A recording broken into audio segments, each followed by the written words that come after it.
በስመ አብ ወወልድ ወመንፈስ ቅዱስ አሃዱ አምላክ አሚን። ዳግም ትንሣኤ ስለመባሉ በሁለት ምክንያት ነው።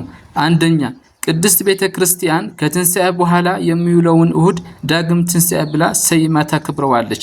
ይህም በአከባበር በስርዓት የመጀመሪያውን ትንሣኤ ስለሚመስል ነው። ከትንሣኤ ዋዜማ ጀምሮ የሚጸለየው ጸሎት፣ የሚነገረው ቃል እግዚአብሔር ሳይለወጥ በሙሉ በዚህ ቀን ይደገማልና ዳግም ትንሣኤ ይባላል። በዚህ ዳግም ትንሣኤ ሌሊት ፈጸምነ አግብአተ ግብር ይባላሉ። ፈጸምነ የተባለበትም ሰሙነ ትንሣኤ በዓል አክብረን ፈጸምን ማለት ነው። አግብአተ ግብር የተባለበትም ጌታችን ኢየሱስ ክርስቶስ አባ ወአብየ ግብር ዘወሀብከኒ ፈጸምኩ፣ እኔ ልሰራው የሰጠህኝ ስራ ፈጽሜ በምድር ላይ አከበሩ ያለውን ከቅዳሴ በኋላ ሊቃውንት በዚህ ቀን ስለሚዘምሩ ነው። ዮሐንስ ወንጌል ምዕራፍ 7 ቁጥር 4። ሁለተኛ ዳግም ትንሣኤ ስለመባሉ ጌታችን መድኃኒታችን ኢየሱስ ክርስቶስ በዕለተ ዓርብ ተሰቅሎ በሶስተኛው ቀን መቃብር ክፈቱልኝ መግነዝ ፍቱልኝ ሳይል በዝግ መቃብር ሞትን ድል አድርጎ ከተነሳና በትንሣኤው ትንሣኤችን ካወጀልን በኋላ ሐዋርያት በአንድነት ተሰብስበው ሳለ ተገልጦላቸዋል። ይህም ወንጌላውንም በመተባበር ገልጸውታል።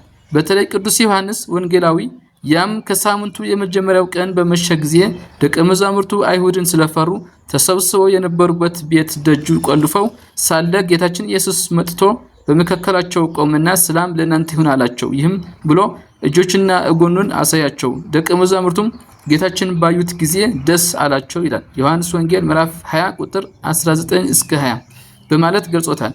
ይህ ሁሉ ሲሆን ግን ዲዲሞስ የተባለው ቶማስ አብራቸው አልነበረምና የሆነውን ቢነግሩት አላምንም አለ።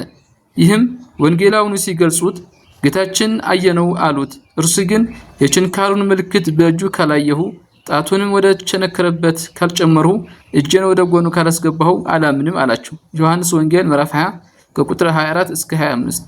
ከስምንትም ቀን በኋላ ሐዋርያት ካላየሁ አላምንም ያለው ቶማስ ጨምሮ በአንድነት ተሰብስበው ባሉበት ጊዜ በሩ እንደተዘጋ ጌታችን መድኃኒታችን ኢየሱስ ክርስቶስ መጥቶ በመካከላቸው ቆመ።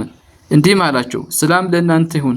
ከዚህም በኋላ ቶማስ ጣትህ ወዲህ አምጥና እጆችን እይ፣ እጅህና አምጣና ወደ ጎኔ አግባ፣ ምን እንጂ ተጠራጣሪ አትሁን አለ። ቶማስም ጌታዬ አምላኬ ብሎ መለሰ።